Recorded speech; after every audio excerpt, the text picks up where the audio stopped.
Day గడపాలి అంటే వెలుతురు లేకుండా మనం గడపలేం. అంటే ఇప్పుడు చీకట్లో ఉన్నప్పుడు మనకి ఏంటి, ఏంటి అని ఏమీ అర్థం కాదు. లైట్ వస్తేనే మనం ఏం చేస్తున్నాము, కనీసం కుకింగ్‌లో అయినా లైట్ లేకపోతే మనకి పని జరగదు. ఆర్ ఎల్స్ నైట్‌లో ఎవరైనా చదువుకోవాలి అన్నా మనకు వెలుతురనేది చాలా ఇంపార్టెంట్ లైట్ అనేది. ఇప్పుడు ఎగ్జామ్స్ రాయాలన్నా కానీ మనం లైట్ లేకుండా రాయలేం.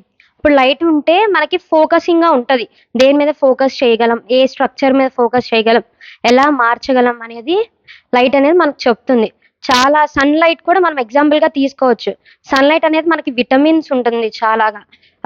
హెల్త్ కాన్షియస్‌నెస్ పెంచడానికి అలా మెనీ వేస్‌లో లైట్ అనేది చాలా యూజ్ అవుతుంది. ప్రతి ఒక్కళ్ళకి యూజ్ అవుతుంది. I am Nikita. Today I would like to talk about personality development.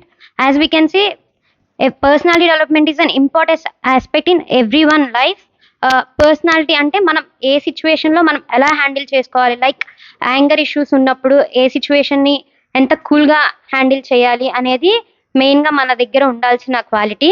So దాంట్లో ఫస్ట్ మనం అడాప్టివ్ చేసుకోవాలి. ఏ సిచ్యువేషన్ అయినా మన తగ్గట్టుగా మార్చుకోవడానికి ట్రై చేయాలి. అంతే అని దేంట్లోనూ ఎక్సైట్మెంట్ ఆర్ ఎనీథింగ్ మనం చూపించకూడదు. కమ్యూనికేషన్ అనేది important thing in interaction with every one. అది అనేది మనం మాట్లాడుతునే వే బట్టి వాళ్ళు ఎఫెక్టివ్‌గా రిసీవ్ చేసుకుంటారు. మనం చెప్పేది వాళ్ళకి అర్థమవుతుంది. అండ్ టైమ్ మేనేజ్‌మెంట్ ఇప్పుడు మనకి చెప్తున్నారు కదా! 2 మినిట్స్ మాట్లాడాలి, 1 మినిట్ మాట్లాడాలి అని.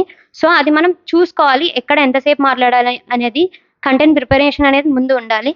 Thank you.